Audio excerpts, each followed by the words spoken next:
ये बात उन दिनों की है जब मैं 9वीं कक्षा में पढ़ता था। तब मेरी उम्र 14 साल की थी।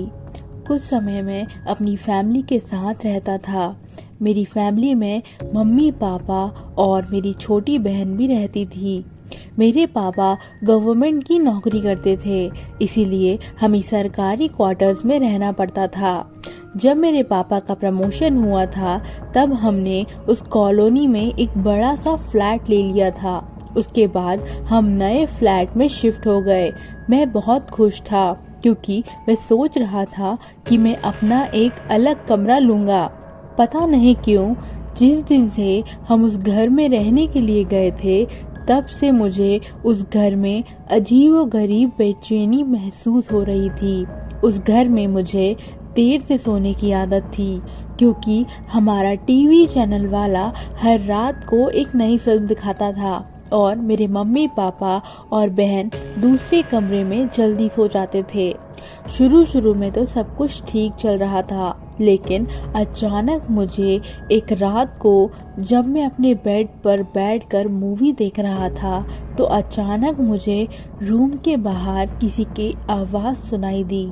मुझे लगा कि मम्मी यहाँ पानी पीने के लिए उठी होंगी। मैंने ध्यान नहीं दिया।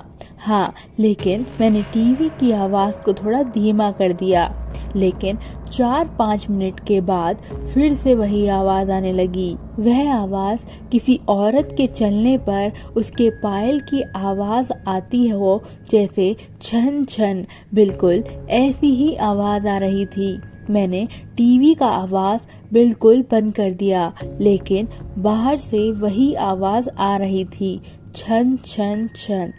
ये आवाज़ सुनकर मेरा शरीर कांपने लगा और मेरे रोंगटे भी खड़े हो गए। आवाज़ लगातार आती जा रही थी और 4-5 सेकंड के लिए सुनाई देती थी, उसके बाद बंद हो जाती थी।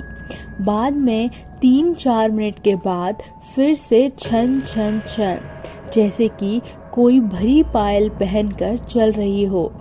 मेरा दिल जोर जोर से धड़कने लगता है।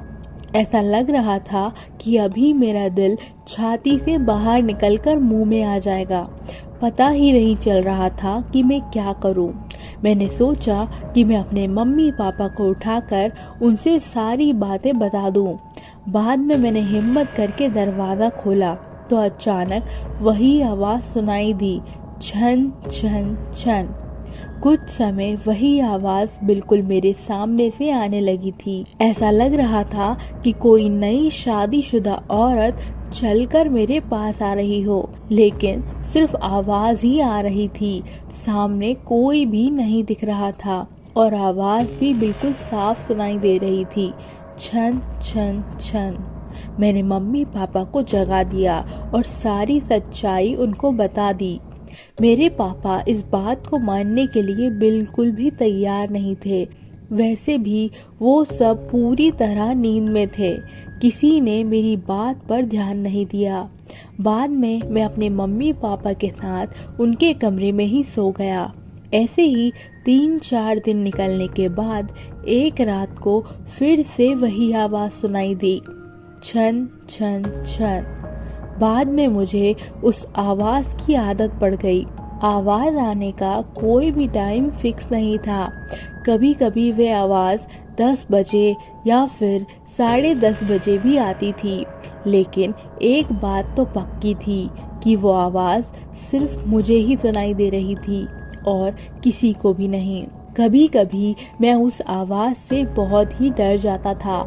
8-9 महीने बाद हमें एक नया फ्लैट मिल गया और हम वहाँ पर शिफ्ट हो गए। उसी फ्लैट में हमारी जगह पर जो नए लोग रहने आए थे वह हमारे जान पहचान के लोग थे। उनका बेटा मेरा बहुत अच्छा दोस्त था और उनकी फैमिली काफ़ी बड़ी थी।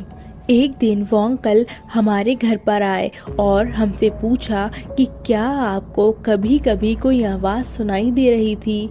बस यही बात सुनकर मुझे पूरा यकीन हो गया कि वो मेरा वहम नहीं था। उन अंकल के पूरे परिवार को वही आवाज़ सुनाई दे रही थी। आखिर में मेरे मम्मी पापा को यकीन हो गया कि मैं झूठ नहीं बोल रहा था। बाद में उन लोगों ने घर में पूजा पाठ करवाई। हमने ये बात जानने की कोशिश की थी कि उस घर में आखिर हुआ क्या था। तब जाकर पता चला कि उस घर में एक नहीं बल्कि 6 आत्माएं रह रही थी। उस बात को 14 साल हो गए और अब मैं बड़ा हो गया। मुझे पता नहीं है कि क्या आज भी वही आवाज़ सुनाई दे रही है या नहीं, लेकिन आज भी मैं उस आवाज़ के बारे में सोचता हूँ तो मेरे मन में एक अजीब सा डर लगने लगता है। भगवान की कृपा है कि आज सब कुछ ठीक है। Thank you for watching my story. अगर आपको मेरी कहानियाँ अच्छी लगती हैं तो प्लीज़ मेरे चैनल को सब्सक्राइब कीजिए। Thank you so much.